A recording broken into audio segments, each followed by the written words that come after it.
Hey guys, what is up and welcome back to the channel. I am the Shotgun Shogun and DW has done it again with their fantastic advance notification.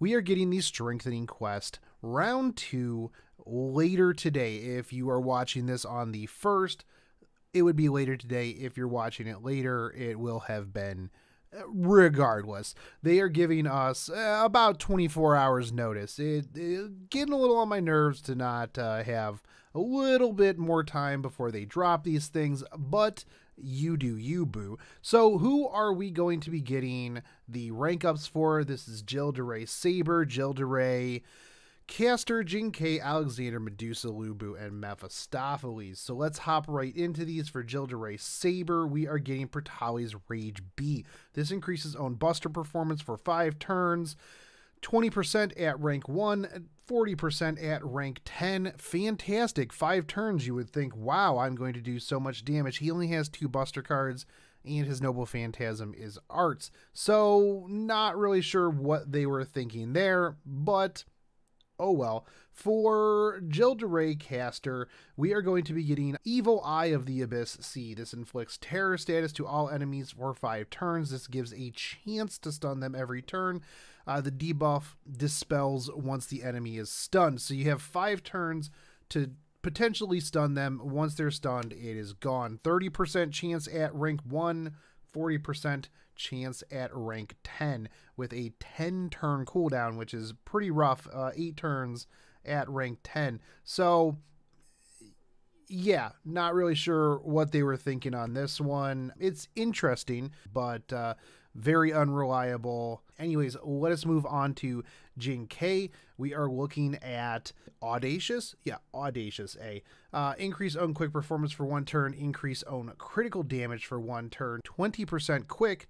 30% crit damage at rank 1. 30% at rank 10 and 50% respectively.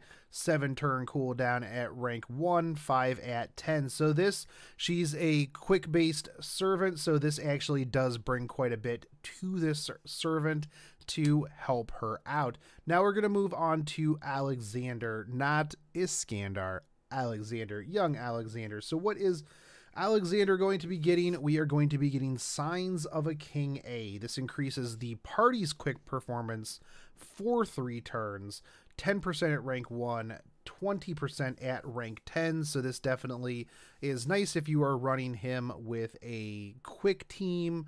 I know quick teams are a meme. Who cares about that right now? So he's definitely, put him up with Jingke. You know, we got a bunch of quick up. You got crit damage up. This definitely brings a good amount of party utility if you are running that quick team with him. So next we have Medusa. And what is Medusa getting? After the Strengthening Quest, Medusa will get Blood Fort Andromeda B. This charges own NP gauge by 20%, which is pretty fantastic, and increases own NP generation rate for 3 turns. Now, 20% NP generation at rank 1, 30% at rank 10, 8 turns, 6 turns, respectively. So this does absolutely help, because you do have a quick type damage to all enemies. So if you're running a K-scope or you're running, you know, any sort of start with 60 to 80% NP gauge, you can just pop this off and then drop that Noble Phantasm. So next on the list is Louboo, and Louboo is going to be getting Ruthless Warrior of the Turbulent Times A. Increase own NP damage for 1 turn, increase own critical star absorption by 3000% for 1 turn, and reduces party's defense by 20%, except for himself for 1 turn. So NP damage at rank 1 is 20%, rank 10 is 30%, 8 turns, 6 turns, respectively. This does give him a good amount of extra NP damage. So he does have a single target NP, so it's just going to make that hit a little bit harder. And if you do have stars on the field, he is going to be eating all of them. So it definitely gives him a little bit of a needed extra buff to his damage. Now on to Mephistopheles.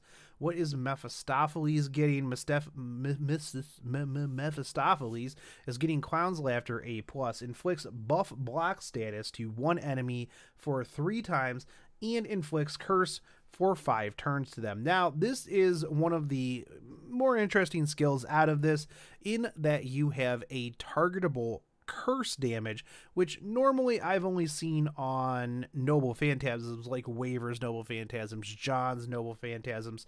So this definitely gives you a good targetable damage over time. Plus, you can inflict the buff block status. So that is good for people, you know, who like to put on evade or, you know, stuff like that. So at rank 1, 500 damage, rank 10, 1000 damage, 8 turns, 6 turns respectively. So if you do max this out to 10, there's only 1 turn where you are not doing 1000 curse damage to them. So not gonna be, you know, killing mad bosses with this boy, but that extra damage every turn is definitely nice. Now, these will unlock day after day after day. So this does start today, the 1st, and it will run on for the next 7 days. Yeah, 7 days.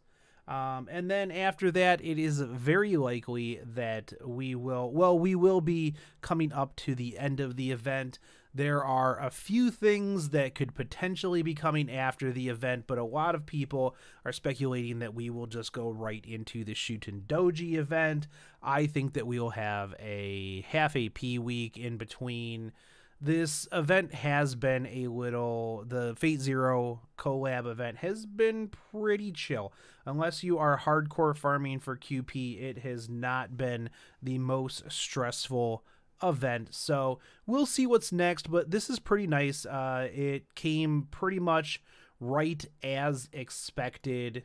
Anyways, guys, as always, I am the Shotgun Shogun, and if you liked this content, make sure you hit that subscribe button, drop that bell, and then give me a like and comment down below with where you think we are going next. I also would like to shout out to my Patreon squad. Thank you, Merwanda, Tom DX Diamond, Admin Bright, and Ahego Comics. Thank you so much, and if you would like to support the stream, make sure you go down, you hit that Patreon link. I've got a couple of different tiers, so every little bit helps, and I definitely appreciate it. And I will catch you guys next time. Take it easy. Peace.